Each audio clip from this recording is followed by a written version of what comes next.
Kita lihat materinya.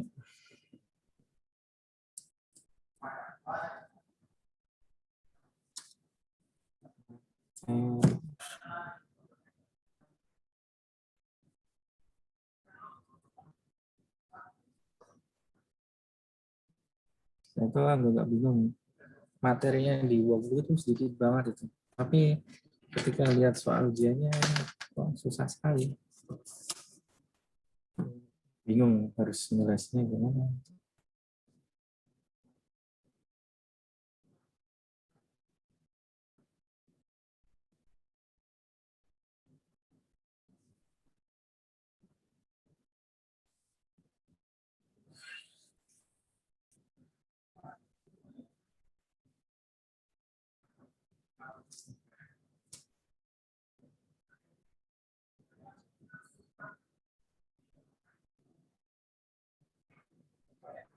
Oke, kita lihat materinya di workbook ya. Jadi nanti untuk materi tambahnya nanti saya bagikan setelah pertemuan.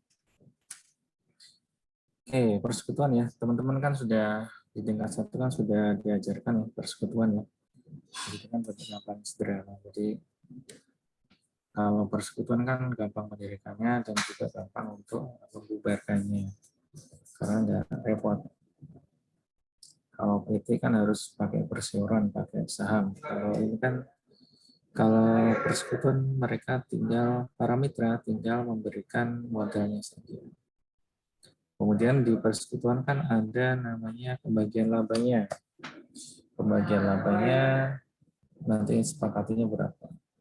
Kemudian kalau biasanya di kita mengenalnya ini ya CV ya. CV. Biasanya kan ada sekutu aktif sama pasifnya. Jadi nanti kalau sekutu aktifnya mereka ada kompensasi gajinya. Kemudian nanti yang kita pelajari adalah ketika pembubaran. Kalau pembubaran kan berarti kan tinggal ini aja toh, tinggal dibalik aja ya. Jadi kan istilahnya kan tinggal modalnya, modal dari partnernya tinggal dikembalikan saja. Jadi tinggal dilikuidasi. Jadi nanti prosesnya adalah kita likuidasi, pokoknya likuidasi semua asetnya, pembayaran kewajiban dan juga nanti likuidasi aset non kasnya menjadi kas, baru nanti dibagikan ke masing-masing partner. Oke, kita lihat. Pembubaran persekutuan diawali dengan menginventarisir posisi keuangan yang masih tersisa. Berikut adalah langkah-langkah pembubaran persekutuan. Yang pertama, mitra berusaha merealisasikan aset non-kas ke kas yang digunakan untuk menyelesaikan kewajiban kepada pihak kreditor. Berarti merealisasikan aset non-kas ke kas. Berarti semua aset non-kas kita jadikan uang ya. Jadikan uang kan bisa berarti dijual atau kalau piutang berarti ditagih ya. Kemudian keuntungan dan kerugian dari proses realisasi ini akan dialokasikan sebagai bagian dari modal dari masing-masing mitra sesuai dengan profit sharing disepakati. Jadi nanti kan kalau persekutuan ada modal kan, ada share-nya, laba rugi berapa. Jadi nanti ketika ada ini keuntungan atau kerugian nanti kita langsung alokasikan untuk sebagai penambah dari modal dari partner. Berikutnya yang kedua, hasil realisasi aset non-kas dalam bentuk kas segera digunakan untuk menyelesaikan kewajiban terhadap kreditur eksternal. Berarti langkah yang kedua adalah bayar utang dulu nih. Bayar kewajiban ke eksternal. Kewajibannya tuh banyak sih, jadi bisa aja utang piutang atau biaya likuidasi. Kemudian distribusi kas ke mitra hanya dilakukan setelah semua kewajiban kepada pihak eksternal diselesaikan. Oke, berarti nanti setelah semua kewajiban dibayar, baru nanti sisa kasnya dialokasikan ke masing-masing mitra. Kemudian, jika salah satu mitra mengalami defisiensi modal sebelum proses pembubaran selesai, mitra yang tidak mengalami defisiensi modal menanggung defisiensi modal tersebut sesuai dengan porsi seri yang tersisa. Ini misalnya contohnya dia store modalnya dia 200 juta. Cuman karena ada ini pembubaran dia harus menanggung loss, menanggung realisasi loss-nya sebesar misalnya 300 juta. Modalnya 300 juta, loss-nya 300 juta, berarti kan dia minus sebesar 100 juta. Karena A minus, makanya dia mitra yang lain, mitra B atau C, itu yang harus menanggung. Jadi nanti si A akhirnya dia tidak mendapatkan pembagian kas alias 0. Oke. Kemudian berikutnya nomor 5, metode distribusi kas ke mitra sebelum proses pembubaran selesai dapat dilakukan dengan pendekatan yang pertama, pendekatan kas aman, safe payment. Distribusi kas ke mitra sebelum pembubaran persekutuan selesai didasarkan pada alokasi kerugian dengan mengasumsikan aset yang tersisa tidak laku terjual. Dengan demikian, estimasi resiko kerugian akan ditanggung oleh masing-masing mitra. Setelah memperhitungkan saldo modal masing-masing mitra, diketahui posisi modal mitra yang masih bersaldo positif. Dan mitra yang masih bersaldo positif ini yang berhak mendapatkan distribusi kas pada waktu perhitungan distribusi kas tersebut. Jadi di sini yang safe payment itu artinya apa? Dia asumsinya bahwa aset non kasnya tidak terjual. Aset non kas tidak terjual berarti nanti ada loss. Loss-nya berapa? Loss-nya sebesar dari aset non kas tersebut. Ini yang kategori yang pertama, metode pembayaran aman. Yang kedua adalah rencana distribusi cash atau cash distribution plan. Rencana distribusi kas dapat disusun pada awal likuidasi persekutuan. Langkah yang pertama adalah menyusun peringkat kerentanan, vulnerability ranking dari masing-masing mitra. Peringkat kerentanan diperoleh dengan membagi modal bersih. Setelah diperhitungkan utang piutang ke persekutuan dengan prosentase profit masing-masing sharing. Prosentase profit sharing masing-masing. Hasil pembagian menunjukkan tingkat ketahanan penyerapan kerugian. Mitra yang mendapatkan pembagian hasil paling kecil adalah yang paling rentan, sehingga diberikan peringkat 1 dan seterusnya. Setelah mendapatkan hasil peringkat, kemudian disusun rencana distribusi kas, dimulai dari mitra yang mendapatkan peringkat pertama dan seterusnya. Jadi yang agak ribet ya ketika menggunakan cash distribution plan. Kenapa? Kita yang pertama adalah menyusun peringkat kerentanan ya, vulnerability ranking ya. Jadi istilahnya kita menyusun siapa aja sih, kan mitranya misalnya ada 4 nih, A, B, C, D. Kita harus menilai mana sih yang paling rentan. Paling rentan di sini yaitu yang paling ini ya, modalnya besar tapi mendapat share-nya paling kecil. Jadi kan di sini kan caranya kan dibagi ya. Modalnya dibagi dengan share-nya pembagian laba. Jadi nanti didapatkan nilainya berapa itu yang paling rentan. Ini apa sih tujuannya? Tujuannya adalah untuk yang pertama menentukan ini siapa yang berhak mendapatkan kas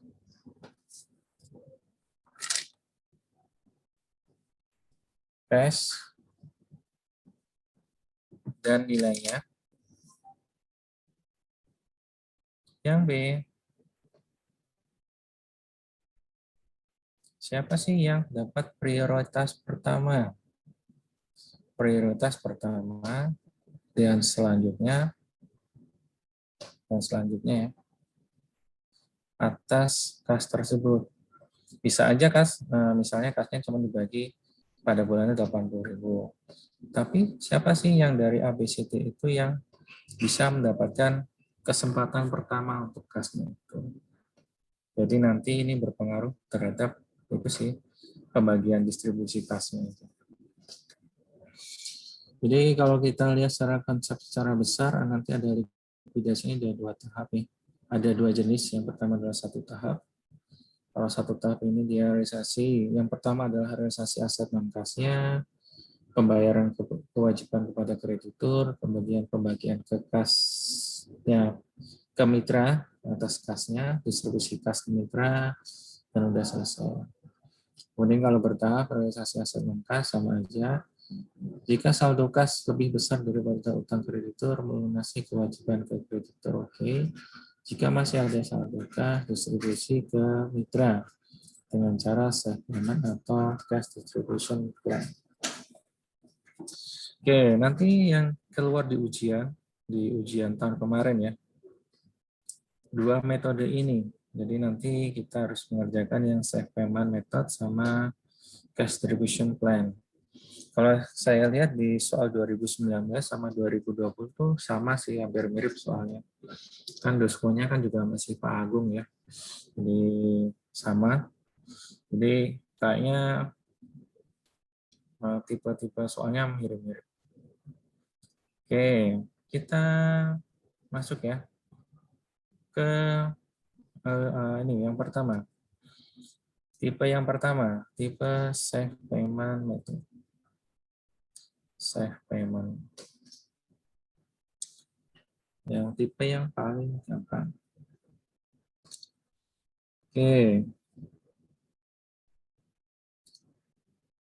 Langkah-langkahnya bagaimana dalam proses likuidasi ini? Ini yang pertama adalah pastikan ketersediaan kas untuk melunasi semua kewajiban utang kepada kreditur eksternal. Berarti ini ya, langkah yang pertama semua utang harus dilunasi terlebih dahulu.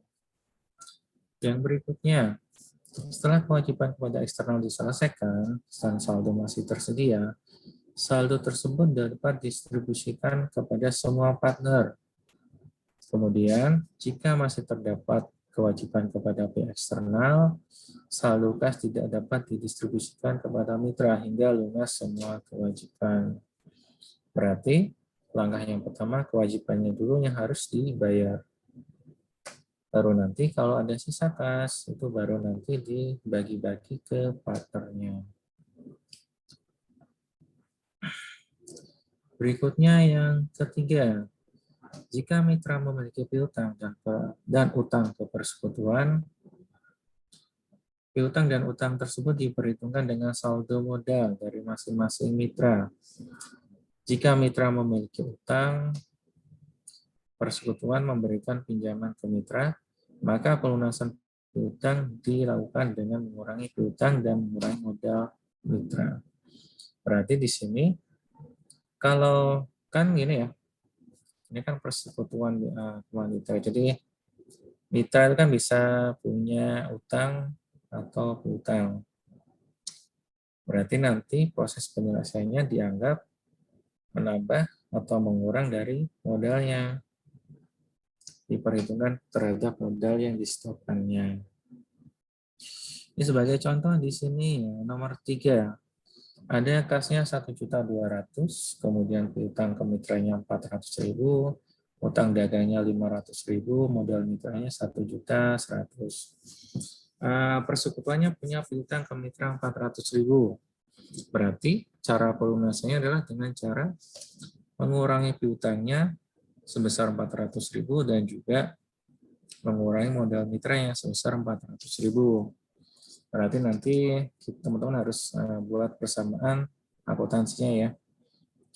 Aset sama dengan utang plus ekuitas. Jadi nanti tinggal dimasuk-masukin aja akun-akunnya apa saja, ekuitas. Jadi nanti tinggal dibuat persamaan seperti ini. Poin yang keempat, jika mitra memiliki piutang, persekutuan menerima pinjaman dari mitra, pelunasan utang persekutuan dilakukan dengan mengurangi utang persekutuan dan menambah modal mitra. Di sini kasnya adalah 1.200.000, kemudian utang dagangnya adalah 500.000, utang ke mitranya adalah 500.000, dan modal mitranya adalah 200.000. Utang ke mitranya ini harus kita hilangkan dengan cara mengurangi utang ke mitra dan menambah yang modal di mitra. Ini salah ya. Berarti totalnya akhirnya 1.200.000 di bawah, utang dagangnya 500.000, sininya 0, di sini adalah 700.000. Jadi tinggal hitung aja sih, diselesaikan gitu. Berikutnya, setelah semua akun piutang dari piutang ke dan dari mitra telah diselesaikan, membuat schedule pembayaran aman. Langkah pertama adalah membuat kemungkinan maksimal kerugian. Diberitahukan kepada seluruh pegawai BPK Lapangan Provinsi Papua Barat bahwa akan melaksanakan vaksinasi COVID yang akan diderita persekutuan pada pukul 9 waktu Indonesia Timur. Vaksin ini bersifat wajib bagi PNS, PPNPM, dan juga office work. Sekali lagi diberitahukan di Papua Barat bahwa akan dilaksanakan vaksinasi COVID pada hari Rabu 14 Juli 2021 pada pukul 9 waktu Indonesia Timur. Vaksin ini bersifat wajib bagi PNS, PPNPM, dan juga office worker. Terima kasih atas perhatiannya. Wassalamualaikum warahmatullahi wabarakatuh. Oke, berikutnya adalah kita mengasumsikan bahwa semua aset non-kasnya tidak terjual.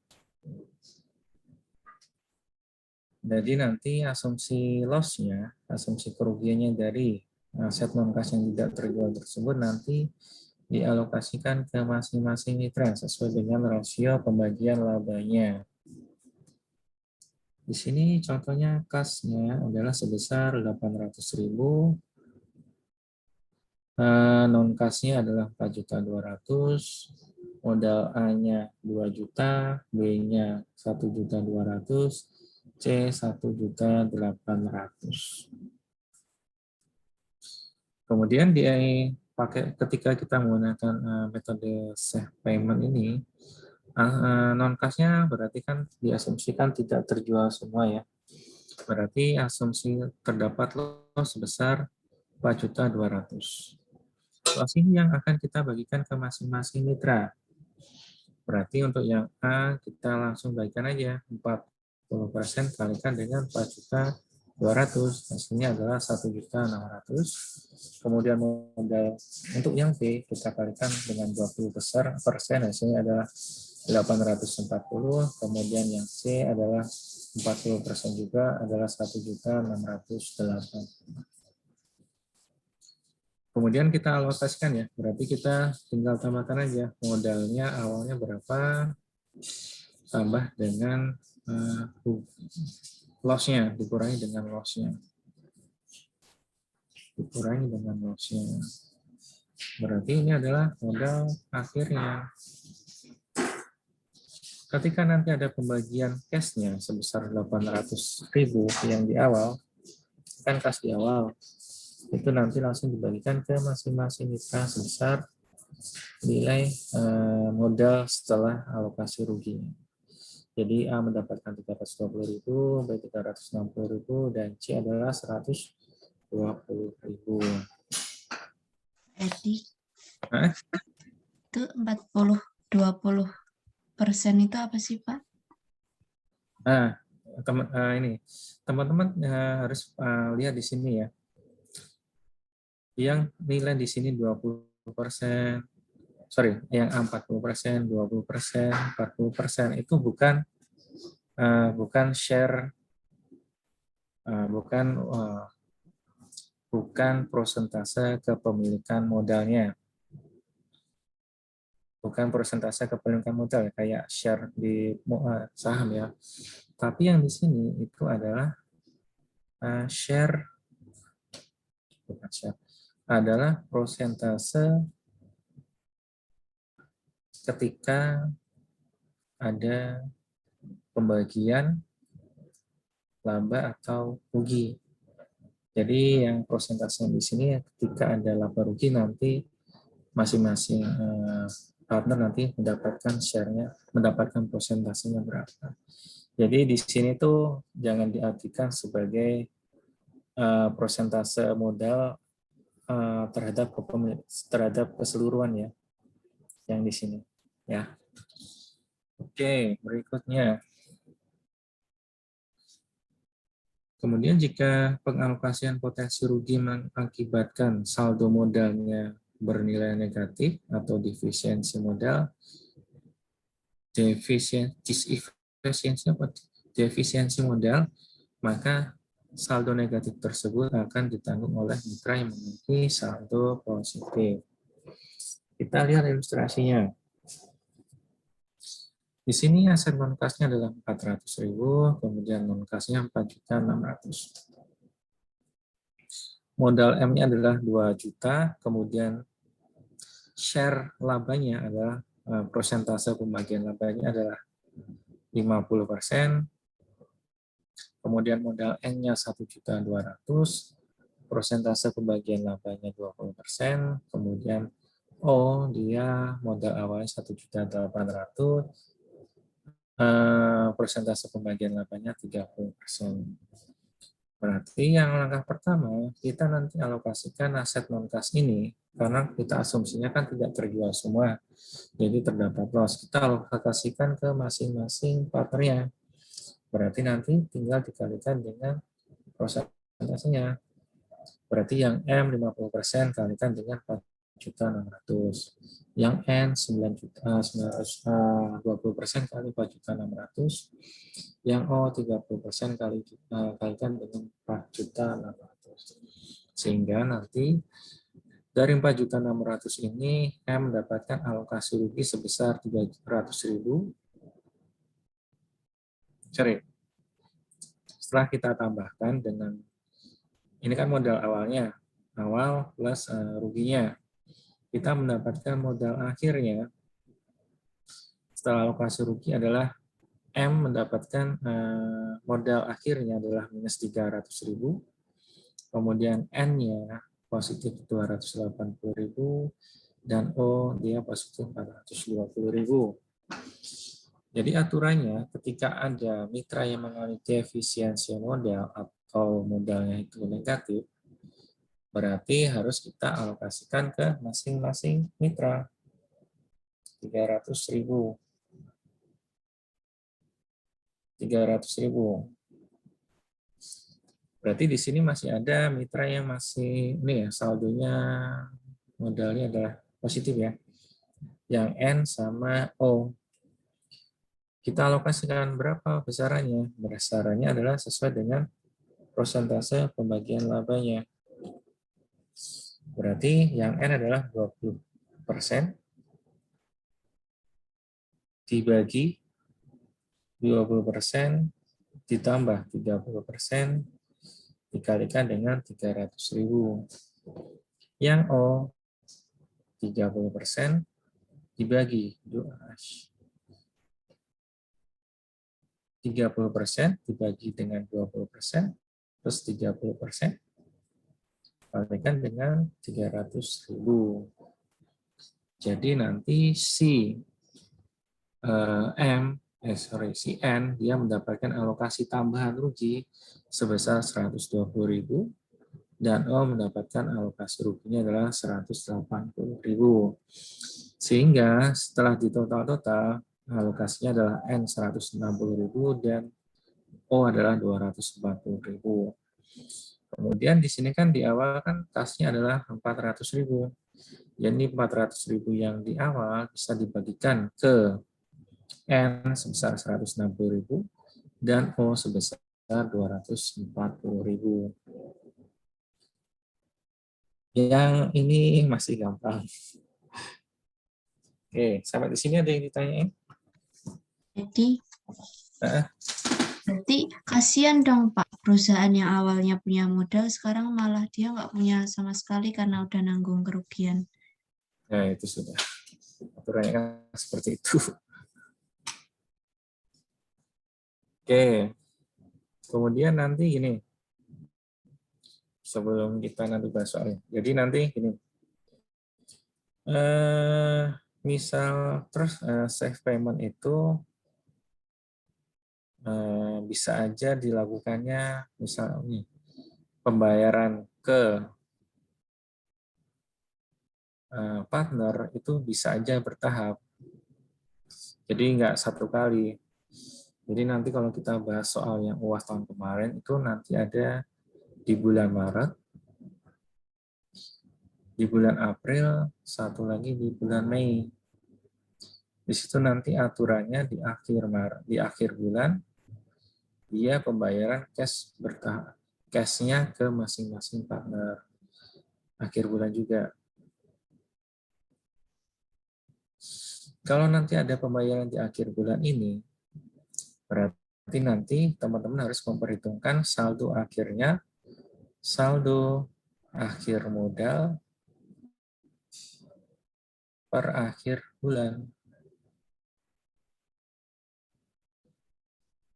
Karena apa? Karena kan selama misalnya sebelum ada saldo akhir ini kan tadi ya kayak ada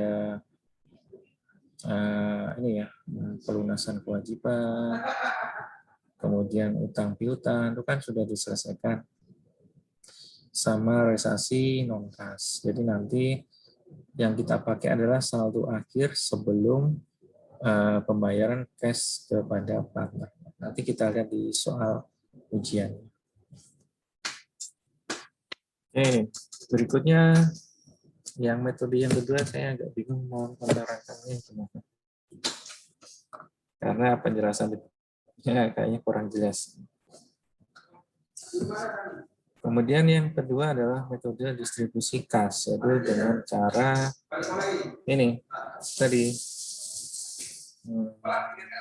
skema distribusi kas digunakan untuk memproduksi pola kas di masa mendatang. Kalau yang metode yang kedua ini dia nggak memperhitungkan tidak memperhitungkan saldo akhirnya, saldo akhir tiap bulan sebelum pembayaran cash. Yang dia perhitungkan hanya saldo awal plus nanti perhitungan tambah utang, tambah utang dikurangi dengan utang. Ini yang nanti kita gunakan. Nanti kita lihat rincinya di pembahasan soal ujian. Kemudian langkah-langkahnya adalah sama seperti yang pertama adalah pembuatan persamaan akuntansi terlebih dahulu.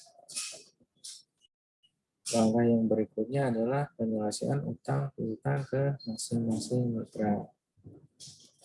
Di sini di ilustrasi yang kedua kasnya adalah 400.000, piutang ke mitranya 600.000. Sorry, kasnya 400, piutang ke mitranya 600, aset non kasnya 4.000, utang usahanya 1.000, utang ke Y-nya 500, modal X-nya 2.000 dengan share pembagian labanya 40%, dan modal Y adalah 1.500 dengan share pembagian labanya adalah sebesar 60%. Berarti utang piutangnya kita selesaikan terlebih dahulu nih. Piutangnya kita selesaikan dengan mengurangi modal, utangnya kita selesaikan dengan menambahkan modal. Oke, setelah itu baru kita buat tingkat kerentanan dari masing-masing partner. Caranya bagaimana? Caranya adalah membagi muaba modal membagi saldo modal mitra dengan rasio laba masing-masing. Di sini saldo X-nya Y 1.400, Y-nya 2.000. Berarti kita tinggal bagikan nih. 1.400 dibagi dengan 40%. Hasilnya 3.500. Yang Y kita bagi nih 2.000 saldo modalnya dengan 60% labanya sama dengan adalah 3.333. Kemudian dari hasil pembagian tersebut didapatkan dari hasil pembagian didapatkan hasil terkecil diperoleh mitra Y dengan jumlah 3.333 dengan peringkat 1 yang paling rentan dibanding dengan mitra X yang memiliki pembagian 3.500. Berarti yang di sini yang paling rentan adalah yang paling besar. Yang paling rentan adalah mitra Y yang paling kecil ya. Kemudian mitra X-nya yang tidak paling rentan. Cuman saya agak bingung ya menjelaskan yang bagian ini ya. Karena penjelasannya belum detail ya. Mungkin nanti teman-teman bisa baca lagi yang di materi tambahan. Yang keempat adalah menyusun prioritas kas dari mitra. Berdasarkan peringkat kerentanan yang telah dibuat, peringkat 1 mitra Y diperhitungkan terlebih dahulu dalam menghitung skema kerentanan tersebut. Saldo modalnya sebesar 2.000 dengan rasio laba 60% mengisyaratkan bahwa jika persekutuan mengalami total kerugian 3.333, 2.000 bagi 60%, ia akan menanggung kerugian maksimal sebesar 2.000. Sementara X akan menanggung kerugian sebesar 3.033.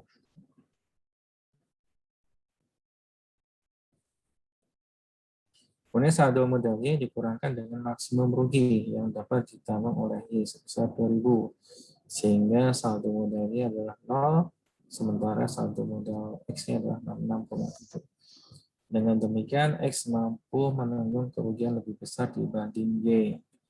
Jadi, peringkat kerentanan itu hanya ini sih, menunjukkan siapa sih yang paling rentan.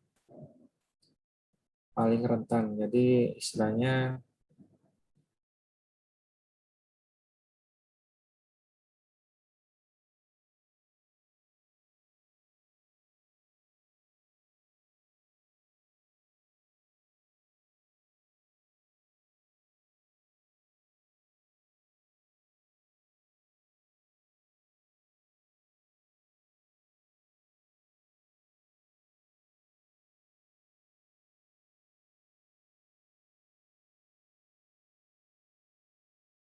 bahwa Y paling pertama mendapatkan cash-nya, baru nanti X yang pembagian berikutnya. Istilahnya hanya prioritas. Berikutnya nomor 5, menyusun prioritas pembayaran atau distribusi kas. Jadi di sini nanti langsung dibagikan ke mitra X-nya. Prioritas yang mendapatkan prioritas pertama adalah X. Jadi dia mendapatkan pembayaran pertama. Di sini itu kan ini berarti kasnya itu 3.400. Kasnya 4.400. Kemudian utang usahanya tuh 1.000, jadi masih ada sisanya 3.400. 3.400 ini akan dibagikan ke masing-masing mitra dengan prioritas yang pertama adalah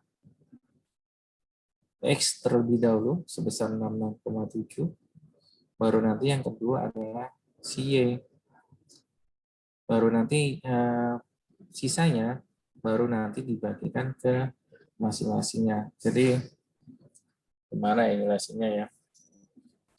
Jadi 3.400 ini nanti dikurangkan dengan 66,67 dulu, mendapatkan prioritas si X-nya, baru nanti sisanya sebesar 3.333 nanti langsung dibagikan ke masing-masing partner sesuai dengan prosentasenya. Saya agak bingung ya menjelaskannya ini konsepnya. Cuman di sini si X karena dia paling rentan, dia mendapatkan prioritas awal pembagiannya, dan nanti baru sisanya nanti dibagi ke masing-masing. Oke, sampai di sini ada yang ditanyakan? Pak, Hmm? boleh lihat yang nomor 3 tadi. Yang nomor 3. Hmm? Nomor 2 ding, Pak. 2. Nah, itu kan ada. Oh, enggak, Pak. Oh, enggak jadi, Pak. Saya Ya. udah enggak jadi. Cuman yang saya masih confuse, masih bingung tuh yang mau menjelaskan ini loh ya, berkat kerentanan sama pembagian distribusinya. Saya mau menjelaskan itu mana itu, masih agak-agak bingung saya. Jadi nanti teman-teman silakan baca lagi dan nanti baca materi tambahan. Oke, kalau tidak ada pertanyaan kita masuk ke soal ya, soal UAS tahun kemarin. Kalau menurut saya sih biasanya kalau ini harusnya ada contoh soal terlebih dahulu ya, baru nanti mengerjakan seperti apa. Tapi di bukunya langsung latihan soal, dan kalau enggak ini susah sih ini mengerjakan. Oke, kita masuk ke latihan soal. Latihan soal ujian tahun kemarin.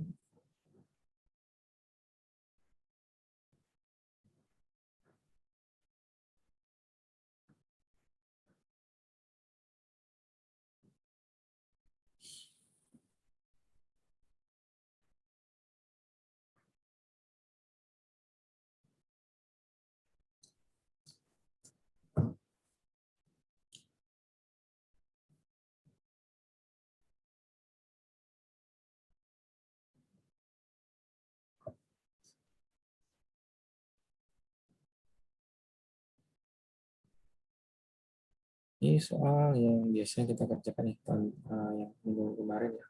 Soal tahun 2020. Kayaknya tahun 2019 saya lihat juga sekilas juga sama sih.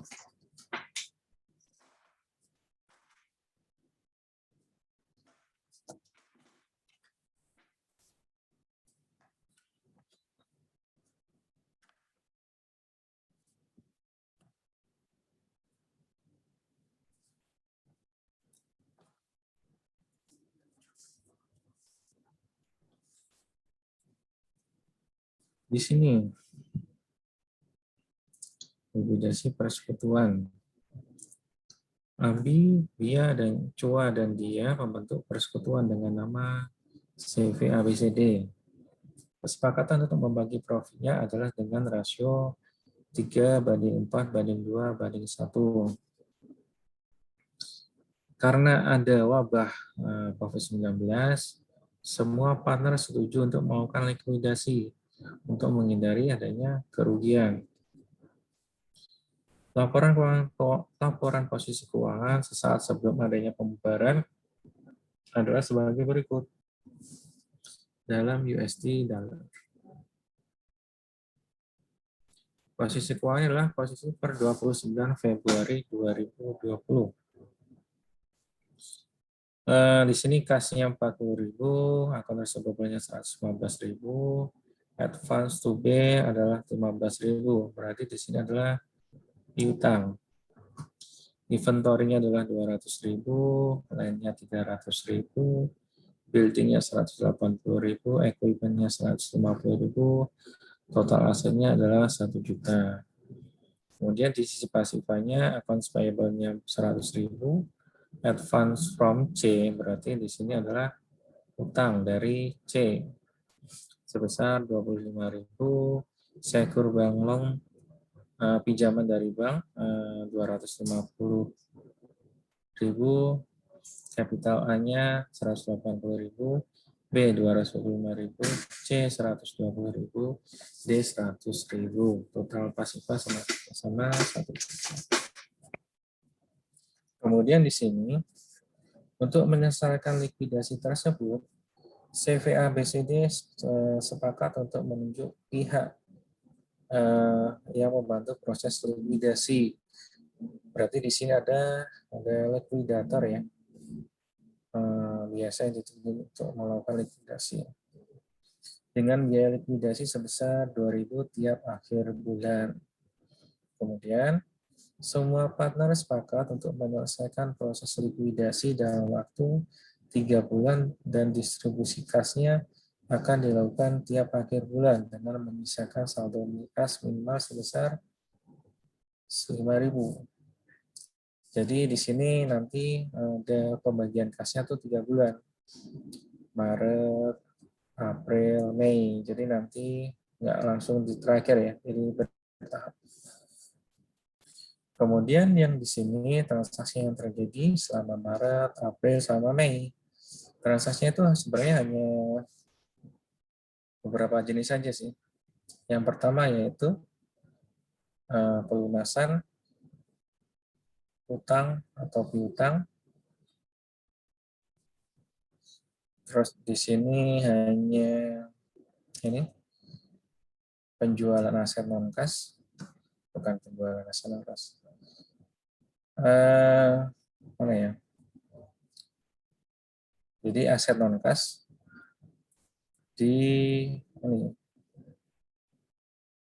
diselesaikan, maksudnya dikaskan ya. Jadi kalau ada inventory dijual, kemudian land segala macam dijual.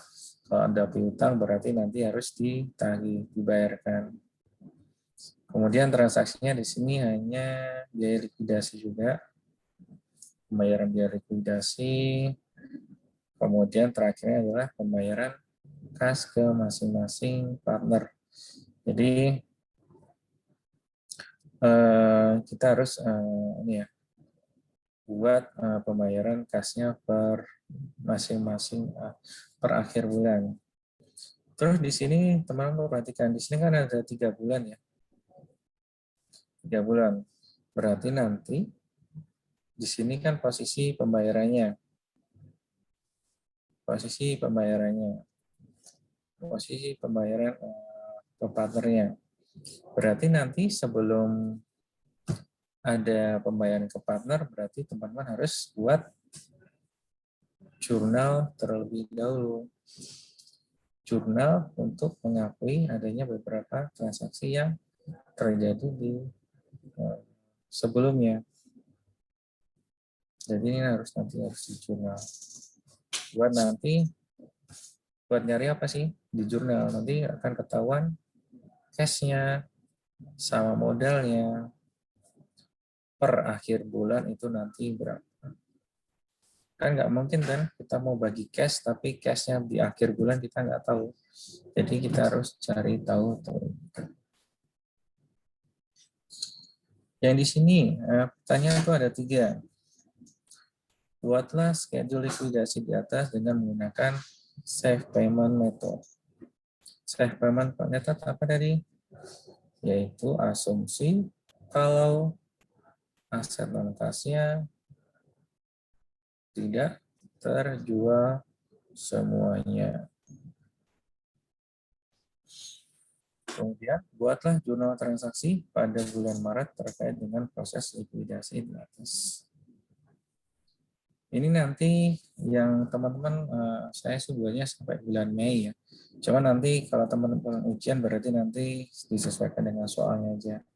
Cuman nanti jurnalnya ini nanti berguna nanti untuk menunjukkan cash pada akhir bulan untuk sebelum dibagikan.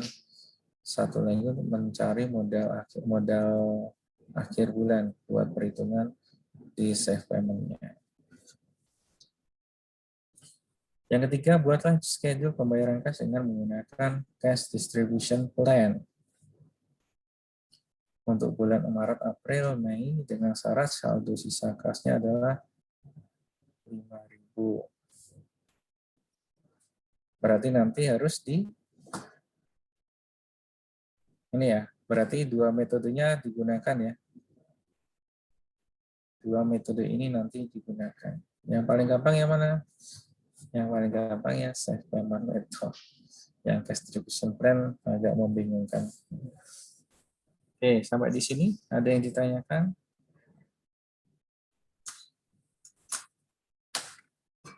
Belum, Pak.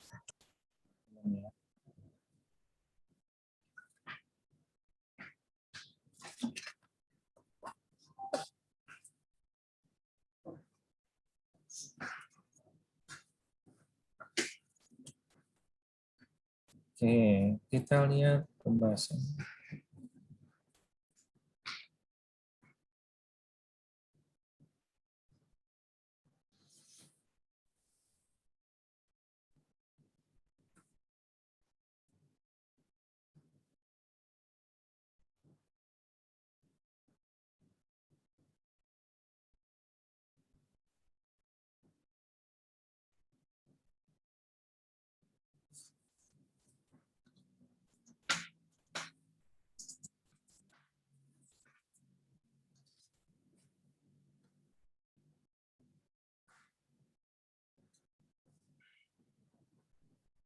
Oke, kita buat jurnalnya terlebih dahulu.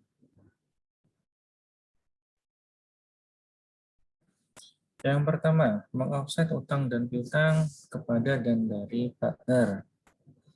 Tadi kan ada piutang sama utang ke partner. Di sini advance to B, berarti piutang ke B sebesar 15.000. Kita offsetkan ke modelnya B sebesar 15.000.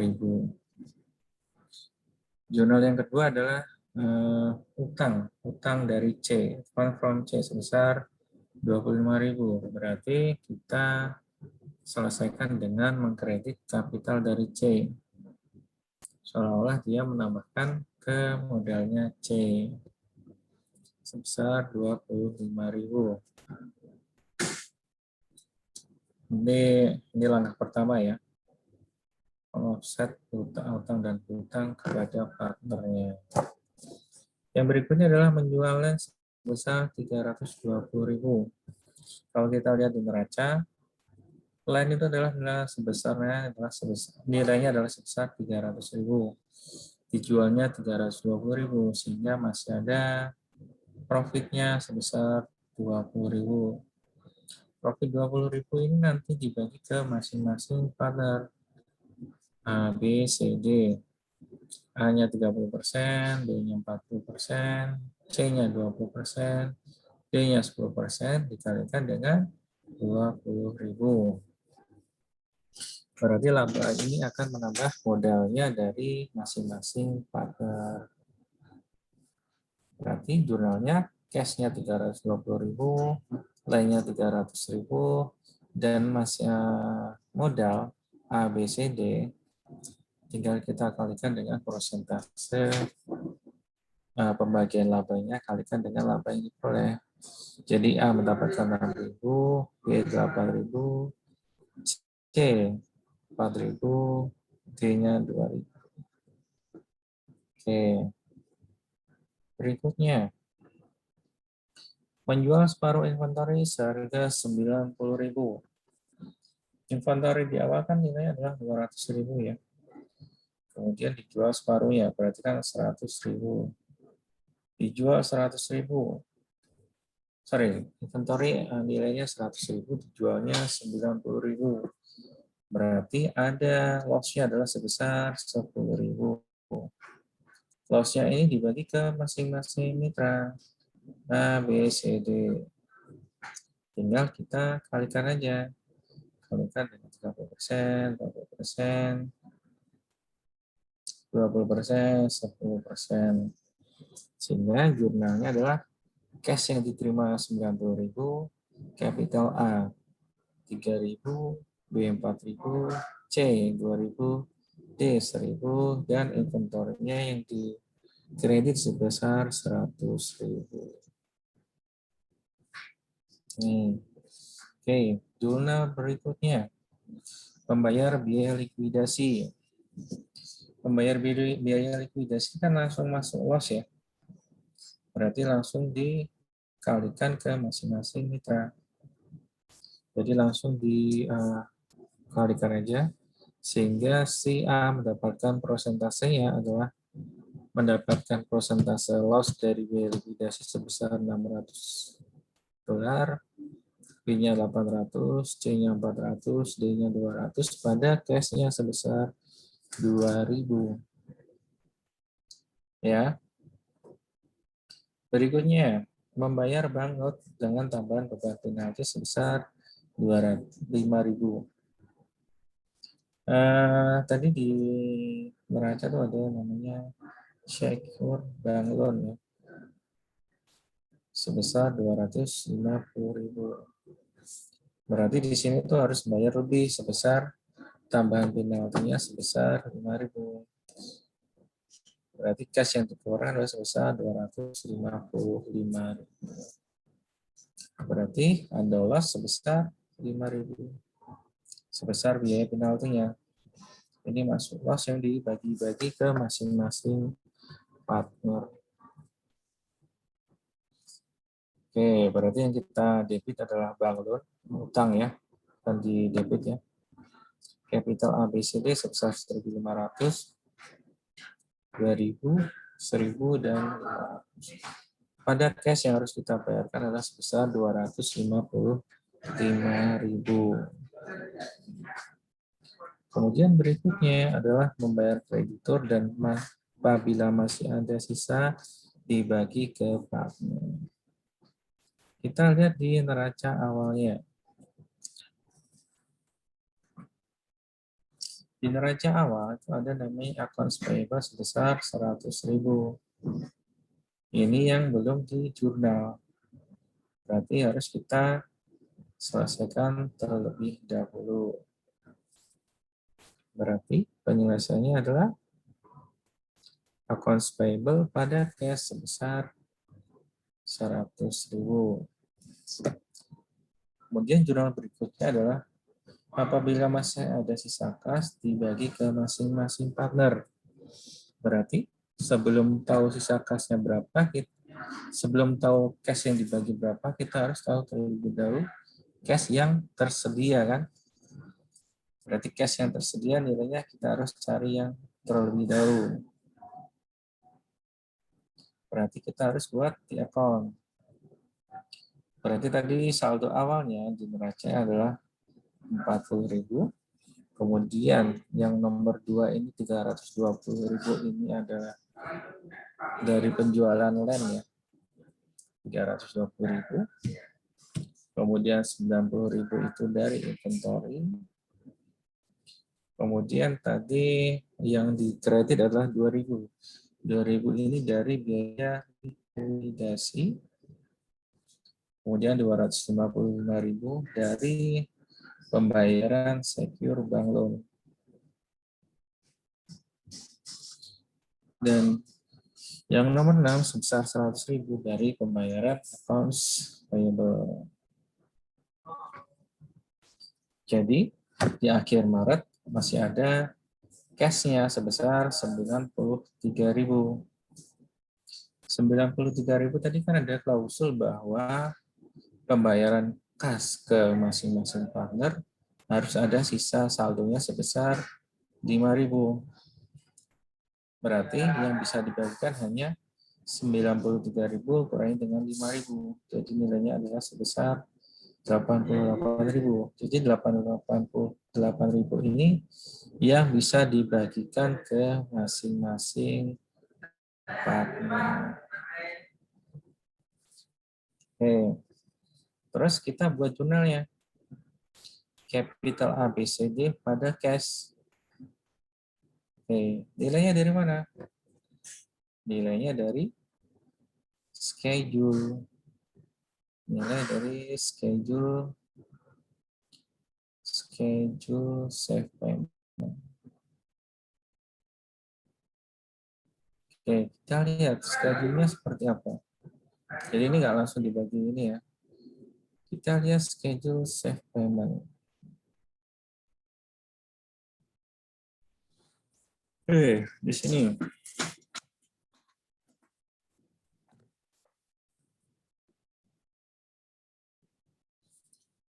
Payment schedule bulan Maret.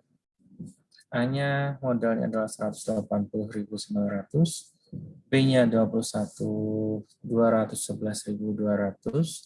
C-nya 145.600, D-nya 100.300. Pertanyaannya, ini dari mana angkanya ini? Ini dari angka saldo sebelum angka saldo modal per akhir Maret sebelum adanya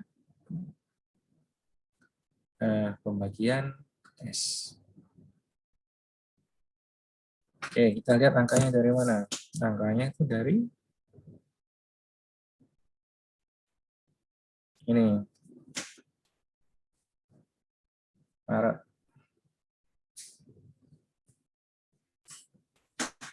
Yang A, saldo awalnya, modal awalnya adalah 180.000. Kemudian tadi ada beberapa transaksi ya yang mempengaruhi modal ya.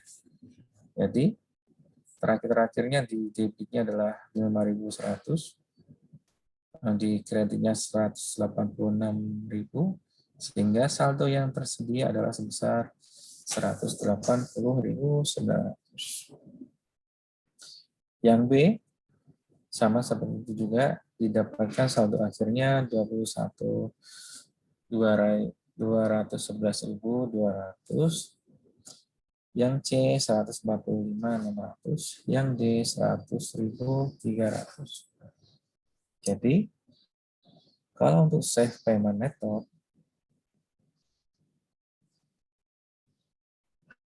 kita harus tahu terlebih dahulu saldo akhirnya. Saldo akhir sebelum saldo akhir modal sebelum pembagian cash-nya.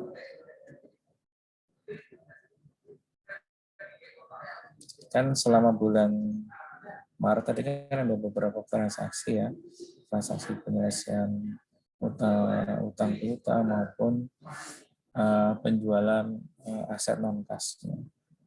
Oke, ini baru kita dapatkan nilai saldo akhir per Maret sebelum pembagian cash-nya. Kita masukkan ke angkanya.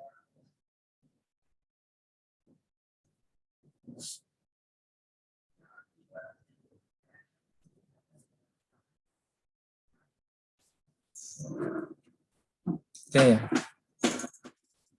save payment method di ini ya, di save payment method berarti kan asumsi non-kas tidak terjual. Berarti kita harus nyari dulu posisi akhir Maret atas akun-akun non-kas. Kalau kita lihat nanti per akhir Maret itu yang masih ada adalah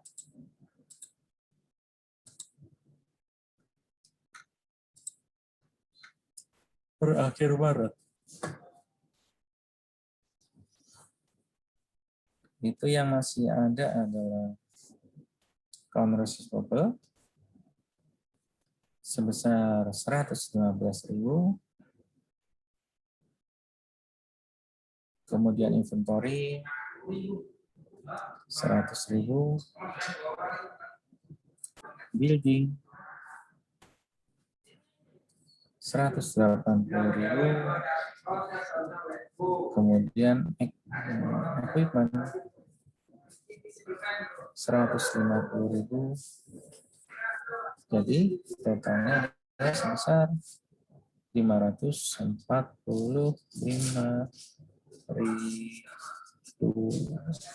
Benar ya? 19.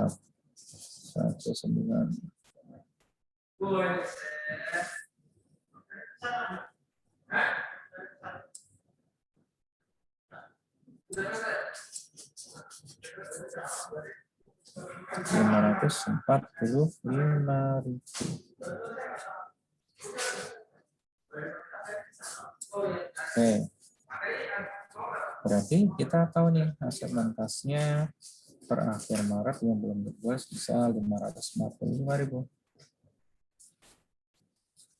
Baru kita tambahkan ke, kan tadi ada limit ya, limit kasnya ya, yang harus tersedia di akhir bulan sebesar 5.000. Berarti kalau ada kasnya masih ada 5.000, berarti kan otomatis asumsinya kan ada aset non kasnya yang belum terjual kan, berarti kan ditambahkan aset non kasnya kan. Berarti di sini ada aset non kasnya, kita tambahkan 545.000 ditambahkan dengan 5.000, sehingga asumsinya masih terdapat aset non kas yang belum terjual sebesar 550.000. Jadi loss-nya yang 550.000 ini nanti kita alokasikan ke masing-masing partner A, B, C, D. Sebesar berapa? A-nya sebesar 550.000 dikalikan dengan 30% sama dengan 165.000. Kemudian B, 550.000 kalikan dengan 40% sama dengan 220.000. Yang C, 550.000 kali dengan 20%, hasilnya adalah 110.000. Yang D, 10% kalikan dengan 550.000 sama dengan 55.000. Sehingga kalau kita tambahkan saldo awalnya, saldo modal awalnya dengan alokasi ruginya, si A adalah masih positif sebesar 15.900, sedangkan B dia negatif 8.800. Yang C positif 3.500, 35.600.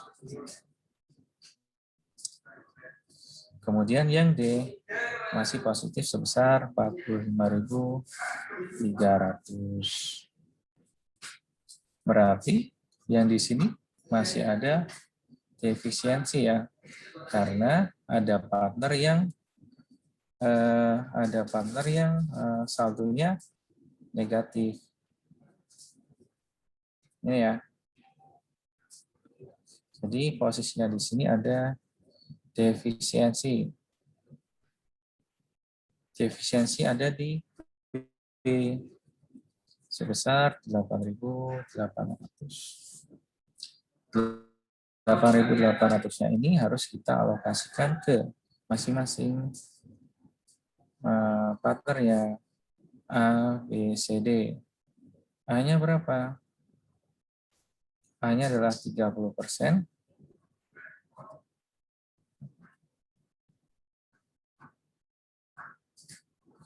Dibagi dengan 30% ditambah dengan 20% ditambah dengan 10% sama dengan setengah ya, setengah kali 8.800 sama dengan 4.400. Kemudian C dia 2/6. 2/6 kali 8.800. Hasilnya adalah 29,3. Kemudian yang C 10% kali 1/6 kali 8.800. Hasilnya 1467. Jadi nanti ketika ada pembagian kasnya sebesar 8.800, itu nanti yang bisa dialokasikan adalah ke A-nya sebesar 11.500, B-nya 0 karena defisiensi, C-nya 32667, dan D-nya adalah 43833. Oke. Baru ini nanti kita jurnal yang di bulan akhir Maret. Kita jurnal di akhir Maret.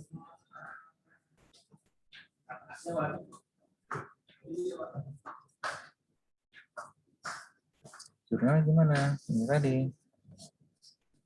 Capital A, B, C, D pada cash sebesar 88.000. Misalnya A 11.500, B 32667, D adalah 43833. Saya lupa tadi untuk mencari aset non kas, nanti teman-teman juga harus buat ini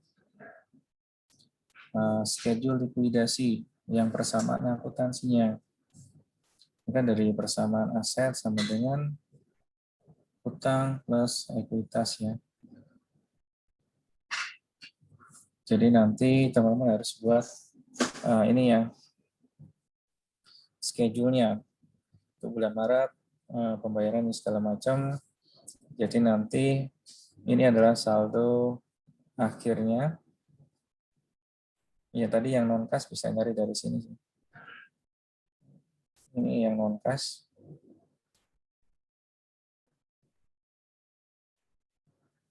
Kemudian tadi yang apa namanya? Cash-nya. Cash-nya yang ini 93.000. Terus kan harus ada saldo akhirnya 5.000. Jadi yang dibayarkan ke masing-masing partner adalah sebesar 88.000.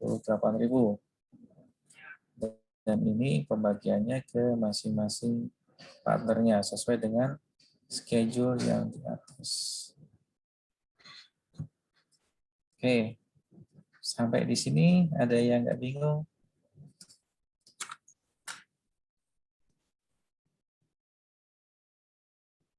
Ini caranya ribet ya. Kalau menurut saya sih, ya itu sih. Ya pokoknya nanti dipelajari lagi. Itu untuk yang kita baru mengerjakan yang pembayaran di bulan Maret nih.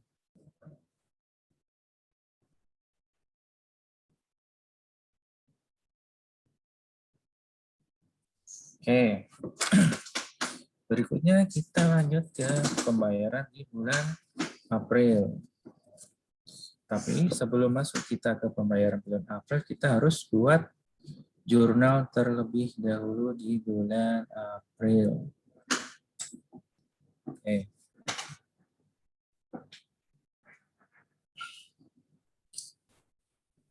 Building terjual sebesar 120.000. Padahal buildingnya adalah nilainya di neraca adalah 180.000. Sehingga ada sisa apa? Ada loss-nya ya sebesar 60.000 yang dibagi ke masing-masing partner. Jadi kalau kita kalikan dengan prosentasenya, cash yang diterima adalah 120.000, capital B-nya, capital A-nya berkurang 18.000, B-nya 24.000, C-nya 12.000, D-nya 6.000, dan building-nya dikredit sebesar 180.000. Berikutnya, receivable sebesar 90.000 dan sisanya dihapuskan. Kalau kita lihat di neraca, itu ada receivable nilai adalah sebesar 115.000 ya. Berarti kalau hanya diterima 90.000, berarti ada loss-nya sebesar 25.000. Ini yang kita hapuskan. Berarti kita langsung perhitungkan dengan modal masing-masing. Yang kita berarti kita jurnalnya cash-nya 90.000, capital A-nya 7.500, B-nya 10.000, C-nya 5.000, D-nya 2.500 pada akun receivable sebesar 111.500. Berikutnya, membayar biaya likuidasi sebesar 2.000. Langsung kita kalikan dengan masing-masing prosentasenya. A-nya langsung ya, A 600, B 800, C 400, D 200 pada cashnya sebesar 2.000. Kemudian yang keempat, membayar faktur yang belum tercatat. Kalau faktur yang belum tercatat berarti di sini kan mungkin dia persediaannya sudah masuk ya, sudah masuk. Tapi yang utangnya dia belum dicatat. Kalau utang belum dicatat berarti kita harus mengakui adanya utang terlebih dahulu. Pengakuan utang kalau kayak gini berarti dia akan mengkredit, mendebit ekuitas. Berarti jurnalnya adalah capital pada accounts payable. Jadi capital A, B, C, D sesuai dengan prosentasenya pada accounts payable sebesar 50.000. Baru nanti kita bayarkan accounts payable pada cash sebesar 50.000. Berikutnya, membayar kreditur dan apabila masih ada sisa akan dibagi ke partner. Kita cek dulu nih nanti masih ada utang nggak per akhir April. Kalau sudah nggak ada utang,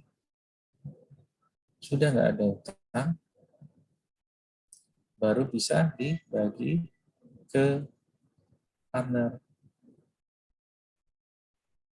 Oke ya. Pembagiannya bagaimana? Yang harus kita tahu adalah cash-nya terlebih dahulu. Cash-nya tuh masih ada sisanya berapa. Oke, kita cek. Saldo awalnya awal bulan yang berasal dari saldo akhir bulan lalu masih ada 5.000. Kemudian tadi ada pembayaran biaya likuidasi sebesar 2.000. Terus ada 50.000 ini adalah tadi pembayaran utang ya.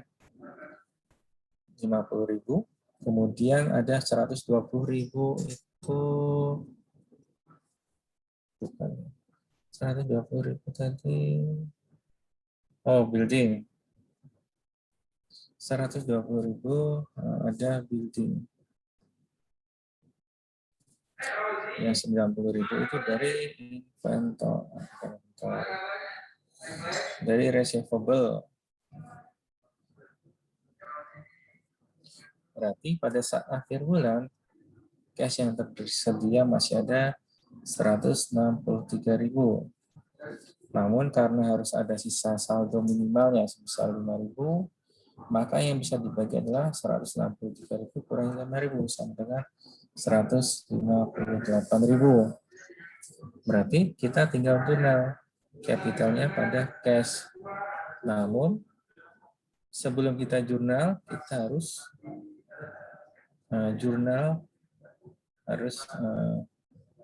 harus lihat schedule-nya terlebih dahulu. Schedule save payment-nya. Schedule-nya seperti apa? Sama seperti tadi ya. Tadi kan schedule-nya sudah ada yang di bulan Maret. Ini yang sekarang di bulan April.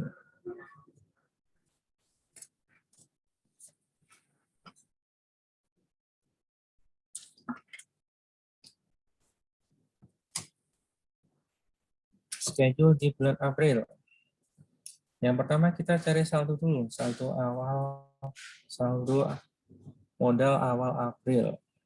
Untuk A, B, C, sama D. Ini kita bisa peroleh dari angkanya yang di schedule likuidasi.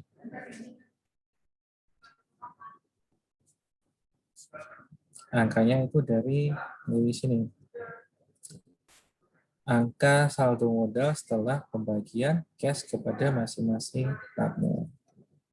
Yang 169. Ini jadi modal awal di saldo awal di April. Oke, kita masukin ya. Yang A 169.400, B-nya 211.200, C-nya 112.933, D-nya 56463. Kita masukkan angkanya. Oke, kita masukin angkanya. Kemudian kita harus menghitung juga alokasi loss-nya. Loss dari aset non-kas yang diasumsikan tidak terjual. Terdiri dari apa aja? Per akhir April. Terdirinya dari ini. Inventory 100.000 dan equipment-nya adalah 150.000. Inventory sama equipment.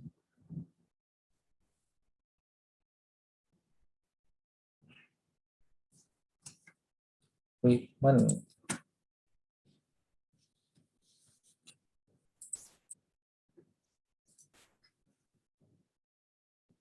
$100.000, equipment-nya 150.000.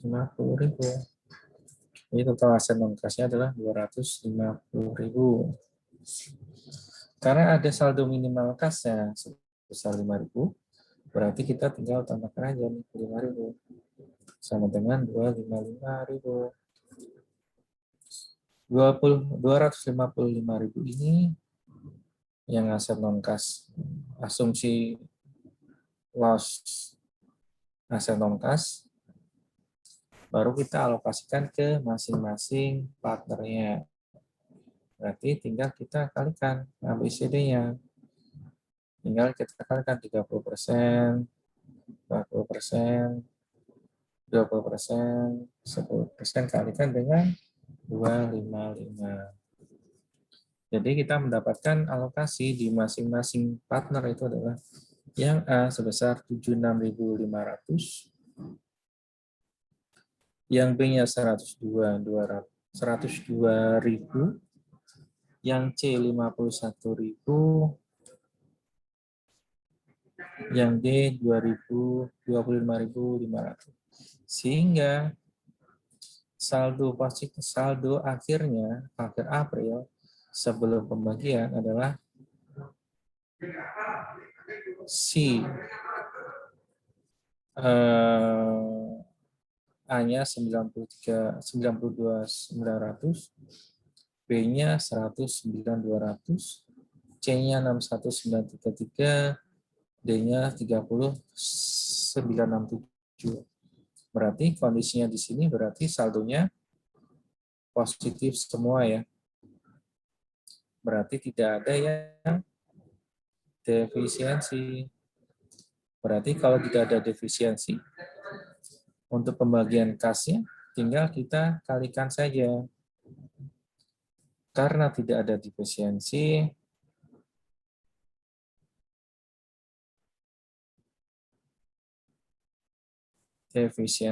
maka si A, B, C, D tinggal dikalikan aja. 30%, 40%, 20%, 10% dikalikan dengan yang kita bagi, nilai nominalnya, kas yang kita bagi sebesar 158.000.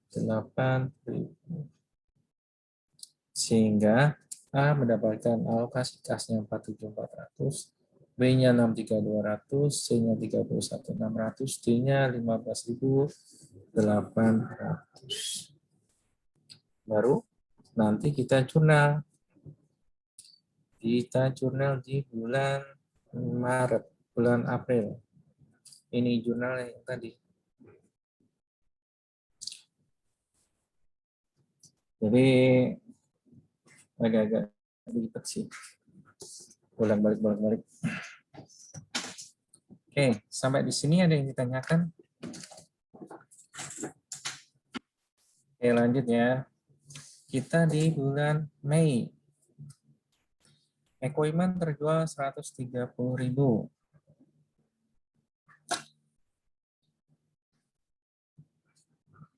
Equipment nilainya di neraca adalah 150.000. Berarti ada loss sebesar 20.000. 20.000 ini yang nanti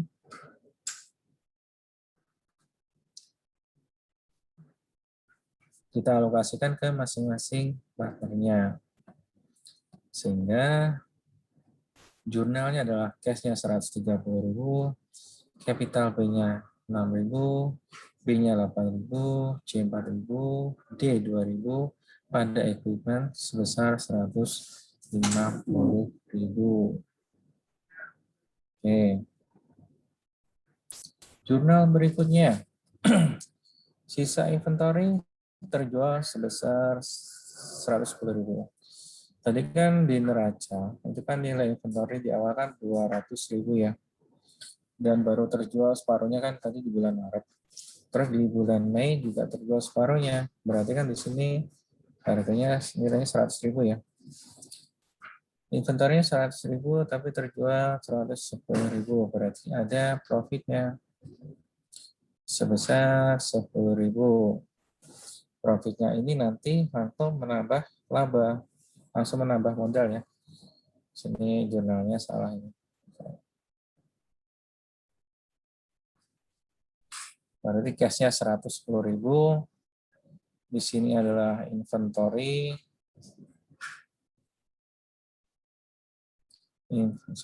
Inventory-nya adalah sebesar 100.000. Kemudian kapital A, B, C, D masing-masing 3.000, 4.000, 2.000, 1.000. Kemudian berikutnya adalah pembayar biaya likuidasi. Langsung ya. Langsung capital pada cash-nya sebesar 2.000. Kemudian yang keempat, sisa kas akan dibagikan dan perusahaan dibagikan.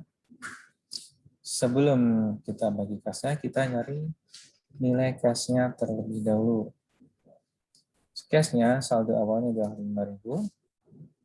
Kemudian tadi ada pembayaran biaya likuidasi 2.000. 130.000 itu dari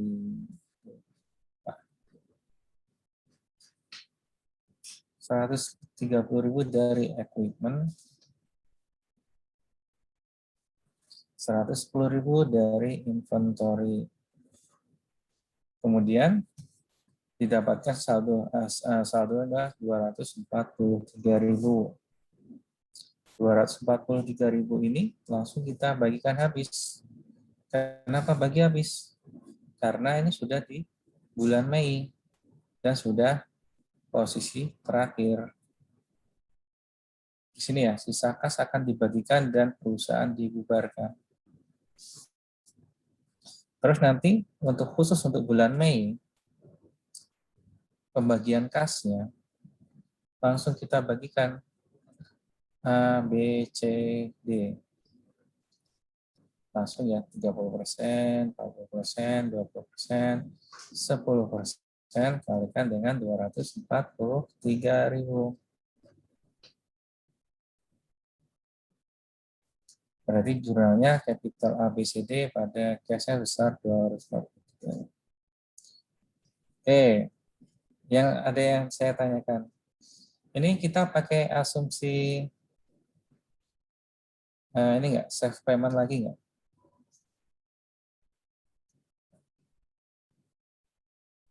Kenapa ininya langsung dibagi, cash-nya langsung dibagi?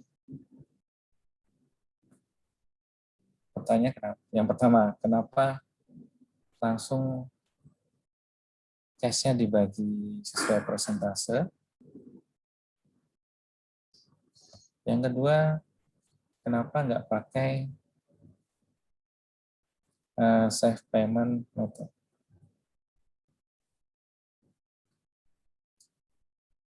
Ada yang bisa jawab?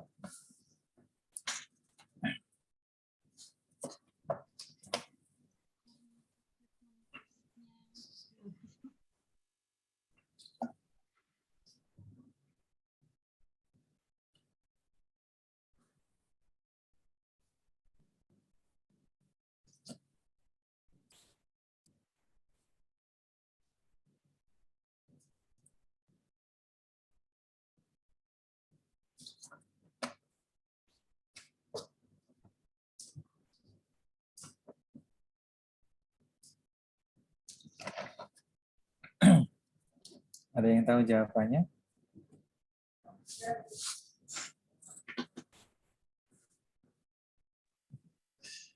Jawabannya non kasnya udah habis, Pak. Ya, jadi di akhir Mei itu masih hanya yang masih tersisa hanya cash saja, sedangkan non kasnya sudah nol. Karena kalau kita pakai safe payment itu, kita kan tadi ya asumsi non kasnya belum terjual. Jadi kalau non kasnya nol berarti kan tidak ada loss lagi yang kita bagi. Otomatis pembagian terakhirnya langsung pakai persentase pembagian laba dikalikan dengan cash tersisa. Gitu ya. Ini yang untuk yang safe payment. Kayaknya banyak banget langkahnya ya. Ujinya 2,5 jam ya. Dan ini hanya salah satu soalnya.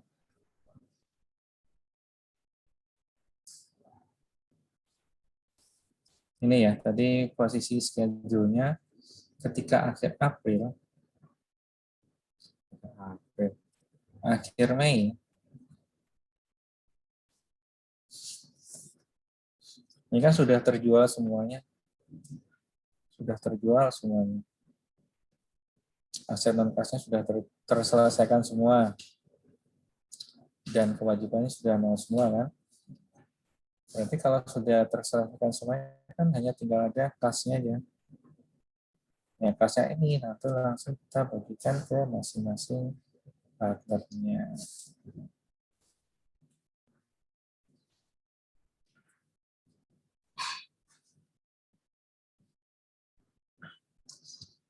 Saya itu agak bingung karena di workbook itu soalnya di workbook itu penjelasannya nggak terlalu banyak, cuman seperti itu. Kemudian contoh soalnya ya lumayan banyak, cuman ujiannya kok sampai kayak gini ya, ribet gitu. Saya takutnya nanti teman-teman kesulitan mengerjakan ujian. Oke, sampai di sini yang safe payment method ada yang ditanyakan?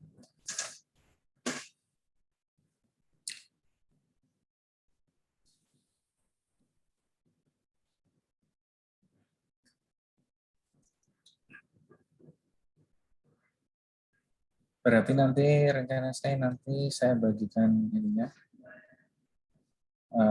apa namanya, pembahasan soal UAS-nya, kemudian jawaban Excel-nya, satu lagi sama tambahan materi dari kuliah yang baru dibagi kemarin. Jadi nanti dibaca, terus nanti saya bagi buat pembagian soalnya, soal latihan di workbook. Kemudian nanti di minggu depan kita bahas workbook-nya, lagi latihan soal workbook-nya, dan juga nanti kita bahas kalau ada beberapa hal yang perlu yang ditanyakan yang masih kurang jelas ya. Oke ya, yang metode ini yang paling gampang. Yang kedua, metode cash distribution plan.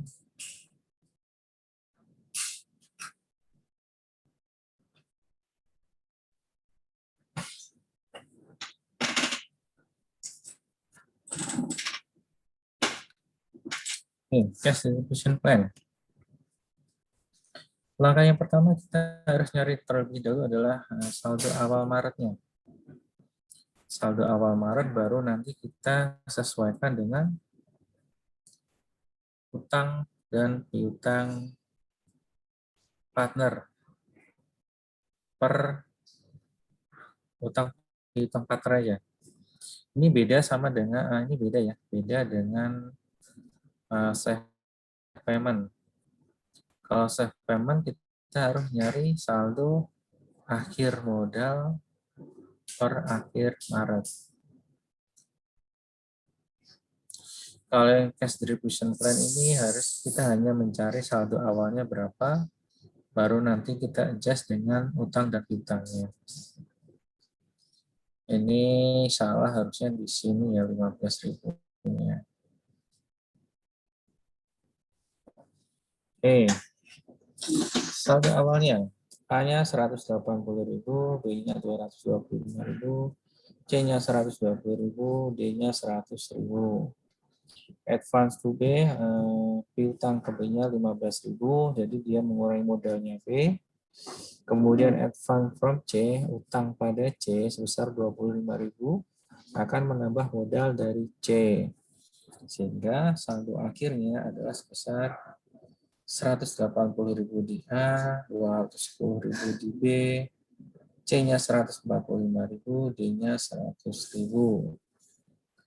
Baru nanti kita buat potensial loss absorption-nya itu berapa. Nilainya dari, kita langsung bagikan dengan persentase pembagian labanya.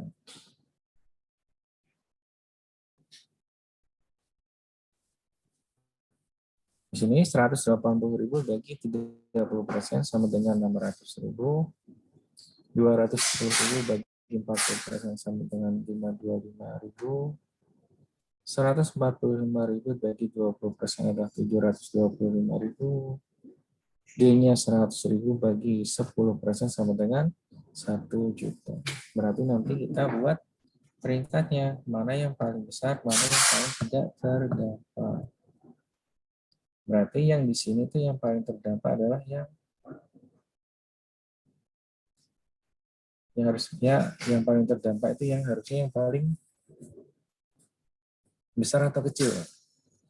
Cuman kayaknya dibuka deh sana. Ini harusnya yang paling besar, yang paling terdampak, yang paling kecil ini yang tidak terdampak. Berarti D yang paling terdampak, yang B ini yang paling tidak terdampak.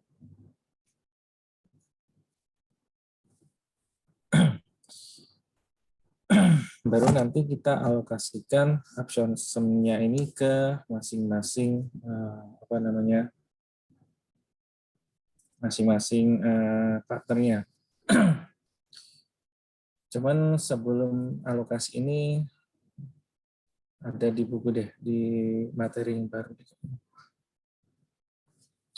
Teman-teman nanti bisa lihat di halaman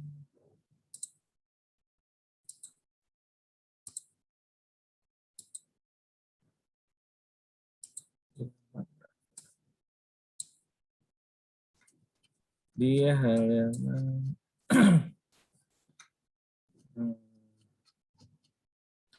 12. Caranya loh ya, di halaman 12 ini caranya.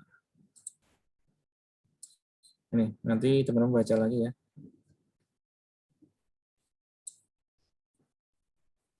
Perhitungannya nanti silakan nanti dibaca lagi. 12 sama 13 nanti ada ini perhitungan. Jadi di sini nanti harus dibuat layar-layar gitu. Jadi nanti siapa yang mendapatkan cashnya duluan dan nanti berapa nilainya prioritasnya.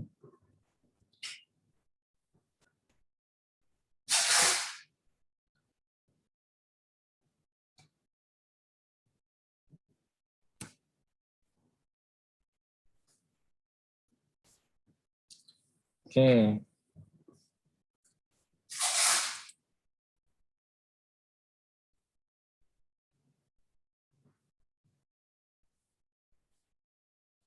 Berarti intinya di sini itu ini sih.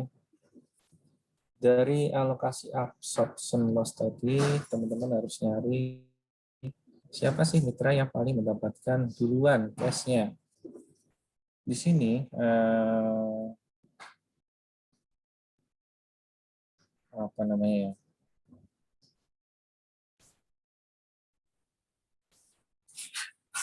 Di sini nanti absorption loss-nya kita di sebelah kanan, baru nanti ke distribusi absorption loss-nya di sebelah kiri dan distribusinya sebelah kanan.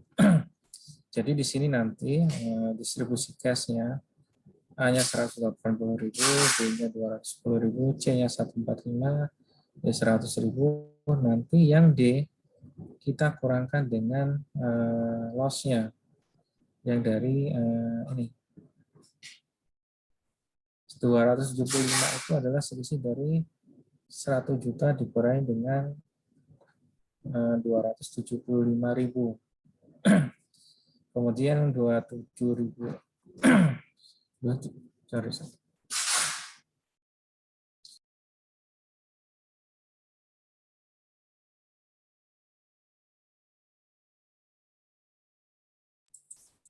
Oke. Sedangkan yang 27.500 ini adalah perkalian dari persentasenya, kalikan dengan 10%. Kemudian yang di 12.500 itu perkalian dari 125 dikalikan dengan 10%. 125 dari mana? Ini selisih dari 725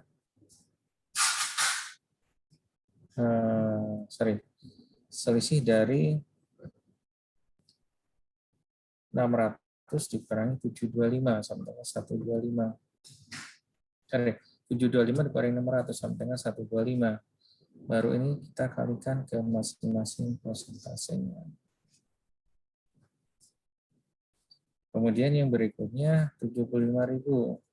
Yang absen di terakhir ganti kita kalikan dengan 10%. 75.000 itu adalah selisih dari 600 dengan 525 sama dengan 75.000. Di sini juga selisihnya 75.000. Jika kalikan ke masing-masing ininya persentase labanya. Saya nggak jelasnya gimana ya, bingung gimana di sini. Sebentar kita cek dulu. Mungkin ini bisa sedikit membantu.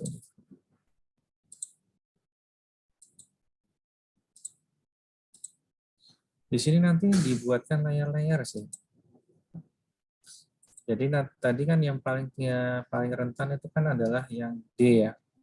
Berarti yang D ini dia mendapatkan istilahnya prosentasenya yang lebih besar. Persentase yang lebih besar berarti persentase dari selisihnya, layarnya dari 10.000 kurangi 725, 275, kemudian 725 kurangi 600, 125, kemudian dari 75.000 juga dari 600, 525. Kemudian yang C juga sama, dia mendapatkan layarnya ini, dari selisihnya C dengan A, kemudian A dengan B. Kemudian yang A, dia hanya mendapatkan selisihnya dari, A, dia hanya mendapatkan selisihnya dengan B saja. Ini ya, nanti. Presentasinya bingung. Terus yang distribusi kasihnya, di sini 20.000. 20.000 kita langsung nanti selisihkan dari modalnya aja. Di sini kan modalnya dia kan 100.000, B 120.000, A-nya 180.000, B-nya 225.000. Berarti di sini yang paling terdampak adalah dari D. Makanya dia harus mendapatkan alokasi duluan. Mendapatkan alokasi duluan berarti dia mendapatkan persentase, bukan mendapatkan cash-nya duluan, ditambah dengan selisih dari dengan C, selisih dengan A, dan selisih dengan B. Jadi dia harus dia harus mendapatkan tambahan sebesar berapa? 125. Kemudian C juga sama ya, 60 tambah 1. Yang A 45. Oke, kita lihat di ininya. Schedule. Nanti teman-teman baca sendiri ya di bukunya ya. Saya jujur saya ingin menjelaskan yang ini agak bingung konsepnya seperti apa.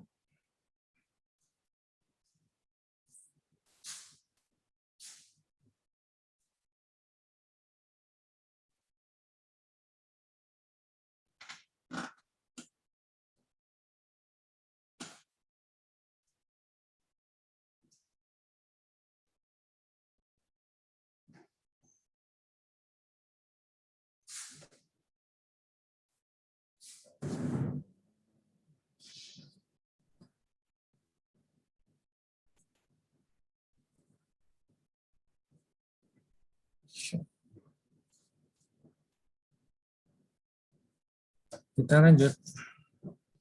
Jadi tadi kita dapat angkanya ya. Jadi berarti tadi si D dia harus mendapatkan ini sih. Intinya si D itu kan karena dia rentan, makanya dia harus mendapatkan tambahan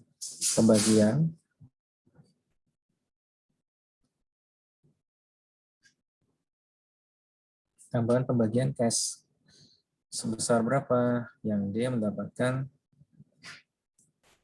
27.500 ditambah 12.500 tambah 7.500 sama dengan 47.500. Yang C dia 25.000 tambah 15.000 sama dengan 40.000. Yang D, yang A sebesar 22.500. Artinya apa? Artinya jika ada pembagian kas,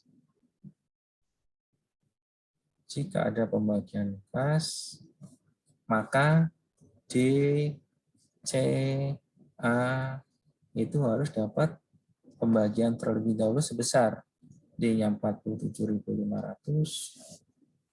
C-nya 40.000, D-nya 22.500.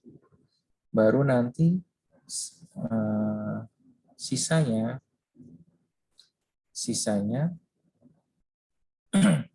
baru bisa dibagi rata. Bagi rata sesuai dengan prosentasenya. Jadi istilahnya di sini tuh si D, C sama A, karena dia rentan, dia mendapatkan tambahan dan prioritasnya.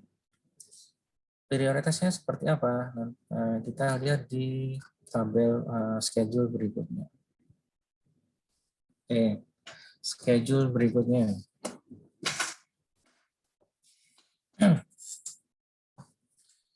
Schedule di bulan Maret. Tadi kan ada pembagian sebesar 88.000. Dari 88.000 itu, ini yang mendapatkan prioritas adalah pertama adalah D sebesar berapa? 47.500 sesuai yang di atas tadi. Sesuai yang di sini. D harus mendapatkan bagian terlebih dahulu sebesar 47.500. Baru berikutnya adalah C sebesar 40.000. Baru berikutnya A sebesar 22.500.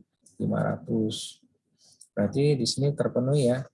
Si D mendapatkan 47.500, C-nya 40.000 dan A ini dia kan harusnya dapatnya kan 22.500 ya. Sesuai yang di sini. Di sini dia harus dapatnya 22.500. Namun karena bulan Maret itu uangnya hanya tersedia 88.000, berarti di pembagian bulan Maret dia hanya mendapatkan sisanya adalah 500 dolar ya. Karena kan di sini kan 88.000 dikurangi dengan 47.500 dikurangi dengan 40.000 itu sama dengan 500. Berarti sisanya itu dibagikan ke A. Oke.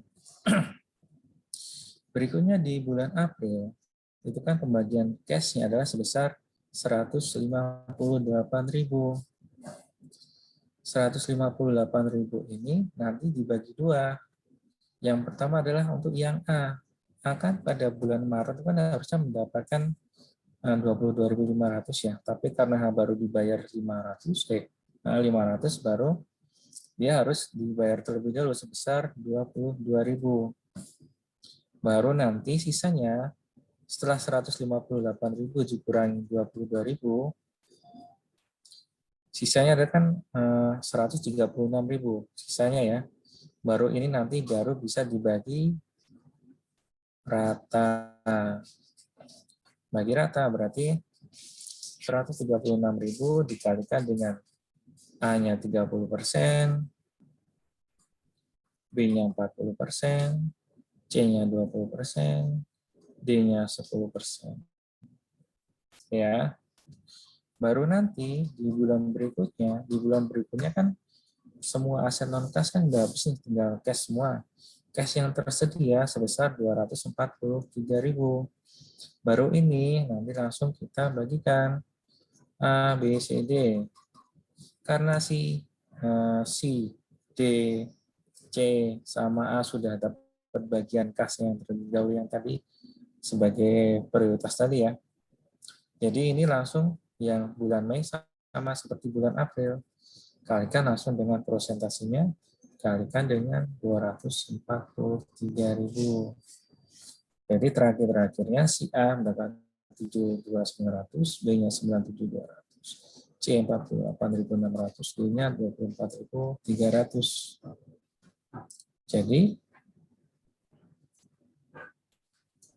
Jadi seperti itu. Jadi apa ya namanya ya? Kalau yang tadi pakai CDP, Cash Distribution Plan itu Cash Distribution Plan. Jadi dia intinya tuh nanti yang rentan itu siapa? Yang rentan siapa? Berarti nanti dia dapat lebih banyak ya. Lebih banyak karena ada alokasi absorption, karena dapat alokasi loss absorption-nya, dan juga nanti ada dapat prioritas pembagian cash-nya. Itu aja sih. Saya mau penjelasannya kurang ini sih di bukunya. Kira-kira seperti itu. Ada yang ditanyakan dari ini? Yang ini agak rumit yang metode yang kedua.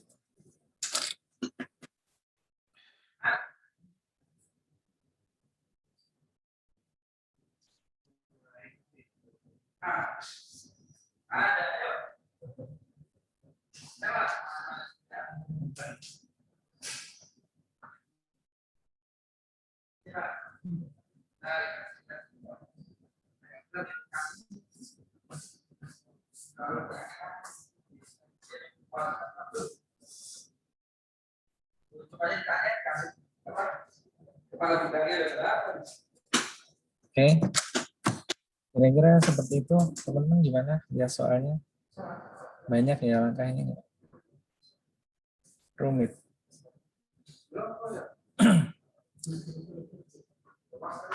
Kayaknya apa ya?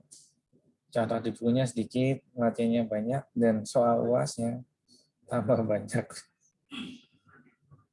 Ya mudah-mudahan nanti teman-teman bisa mengerjakan soal UASnya dan lebih baik dari tes yang kemarin. Kan jadwal sudah ada toh? Jadwal sudah toh?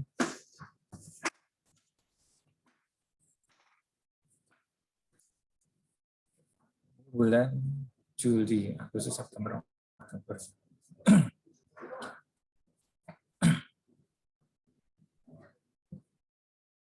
Oke, kira-kira ada yang ditanyakan nggak teman-teman?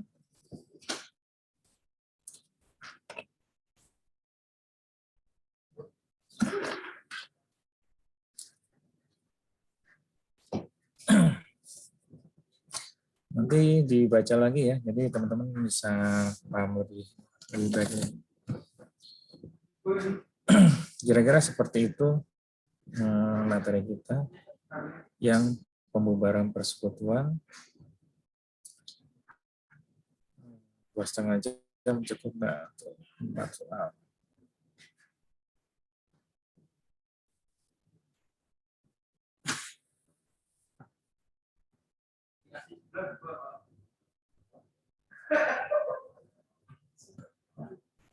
Oke. Erlin. Iya, Pak. Berarti nanti kita fixnya hari Rabu ya. Jamnya jam berapa? 10.30 hari Rabu jam 10.30. Jam kedua ya. Iya. Oke.